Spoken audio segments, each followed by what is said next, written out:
Kilas balik ke episode sebelumnya, saat Max salah masuk kamar dan malah menemukan Deb yang baru saja selesai mandi. Max yang kaget sempat terdiam sejenak memandang Deb yang malah tersenyum usil. Max yang sadar buru-buru keluar kamar, namun pintu menuju keluar malah mendadak macet yang membuatnya terkurung berdua bersama Deb. Deb dengan cuek bersandar pada pintu kamar mandi sambil melihat kegugupan Max. Dengan santai, dia mendekati Max dan berkata, "Apa yang kamu lakukan di sini?" Max menjawab tanpa melihat Deb bahwa dia pikir ini adalah ruang belajar dan dia berniat mencari kamar mandi karena kebelet pipis. Lalu dengan tersenyum, Deb menawarkan Max untuk memakai kamar mandinya sambil tersenyum menggoda. Asli sih, senyumnya Deb itu bener-bener candu banget di sini ini. Scene berlanjut saat Max keluar kamar mandi dengan hati-hati dan bertanya tanpa melihat Deb. Apakah Deb sudah memakai baju? Deb yang usil tentu saja mengatakan bahwa dia belum memakai apapun. Max mulai gelisah.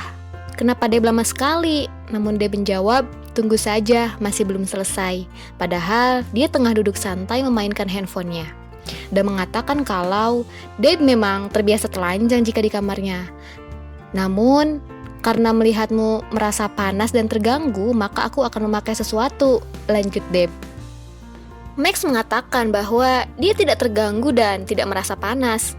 Namun, karena saat ini mereka tengah mengerjakan proyek, jadi berpakaianlah dengan benar, jawab Max. Lalu, Max kembali bertanya, apakah Deb sudah selesai? Yang dijawab Deb bahwa dia belum selesai dan tunggu saja 30 detik, karena kesabaran adalah bagian dari kebajikan.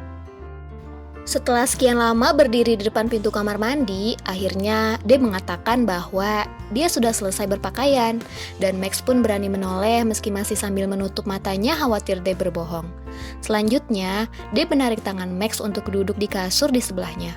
Max langsung berpikiran yang tidak-tidak, namun ternyata Deb hanya ingin mereka berselfie dan mengirimkannya pada guru bahwa mereka sudah menyelesaikan proyek. Max bertanya, kenapa fotonya harus di atas kasur? Deb menjawab bahwa pencahayaannya begitu bagus. Lalu, Deb menawarkan untuk mengirimkan fotonya kepada Max dan khawatir Max mau menggunakan fotonya untuk wallpaper. Namun Max menolak karena foto Deb akan merusak layar handphonenya.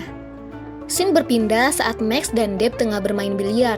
Namun saat Deb siap untuk bermain, Max malah mengatakan bahwa Deb begitu sangat seksi dan panas, yang menyebabkan Deb tidak fokus dan bolanya tidak masuk ke dalam lubang biliar. Max mengatakannya dengan sengaja agar Deb kalah dan dia menang taruhan. Karena yang kalah, dia harus menuruti permintaan yang menang. Namun, belum selesai mereka bermain, tiba-tiba datang ibu Deb. Max memperkenalkan diri sebagai teman Deb dan mereka memutuskan makan malam bersama. Namun sebelumnya, Deb mengancam Max untuk tidak mengatakan hal aneh yang membuat ibunya marah. Saat makan malam, untuk mengurangi kecanggungan, Max bercerita bahwa Deb adalah orang yang berprestasi di sekolah. Dia mengarang tentang keunggulan-keunggulan Deb di sekolah, meski sebenarnya yang diucapkan Max adalah benar dan jujur. Karena Deb di sekolah adalah murid yang pintar secara akademis dan juga pintar di bidang basket. Dan berharap ibu Deb bisa menonton pertandingan Deb karena dia begitu keren saat bermain basket. Deb yang mendengarnya hanya diam sambil memandang Max, dan ibu Deb nampak bahagia mendengarkan bahwa Deb dikelilingi orang baik seperti Max. Selanjutnya, Max dan Deb melanjutkan pekerjaan mereka, di mana Deb malah bercerita tentang kecelakaan kakaknya yang membuat ibunya marah hingga sekarang. Lalu Deb juga menceritakan tentang mantannya yang bernama Kim yang berselingkuh darinya. Begitu pula dengan Max, setelah dipaksa oleh Deb, Max menceritakan bahwa dia memiliki seorang mantan bernama RG yang jago basket dan lebih jago daripada Deb. Di scene ini, kita bisa melihat perkembangan hubungan Max dan Deb yang menjadi lebih dekat. Terbukti saat mereka menceritakan latar hidup dan juga masalah mereka masing-masing. Besoknya, saat hari presentasi proyek, teman-teman Max menjadi lebih dekat dengan teman-teman Deb. Sepertinya mereka memang tengah dalam tahap pendekatan, karena dilihat dari tatapan Tob yang seperti menyukai Michiko, begitu pula dengan Lee dan Nai. Lalu, presentasi pun dimulai. Max dan Deb menampilkan video Max saat dikerjai oleh teman-teman Deb. Mereka menyadarkan anak-anak betapa berbahayanya bully di sekolah, dan mengajak mereka untuk berteman mulai sekarang. Dan secara otomatis, grup blokir yang membuli Max dibubarkan. Dan Deb mengajak seluruh siswa untuk mulai berteman dan melupakan semua permusuhan. Bahkan Deb juga meminta anak-anak yang pernah dia bully untuk berdiri dan secara gentle dia meminta maaf kepada mereka semua dengan tulus.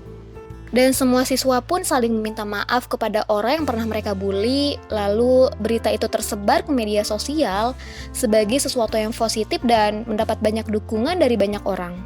Paginya, mereka semua datang ke sekolah dengan suasana yang berbeda. Ada begitu banyak senyuman di antara semua orang yang mereka jumpai. Deb yang langsung ramah dan menyapa semua orang saat dia menemuinya. Hanya 3 orang saja yang tampak tak nyaman dengan suasana itu. Siapa lagi kalau bukan Elle, Aimee, dan Chloe.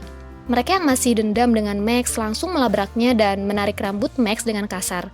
Untung saja hal itu disaksikan Deb dan teman-temannya dan mereka berusaha menolong Max.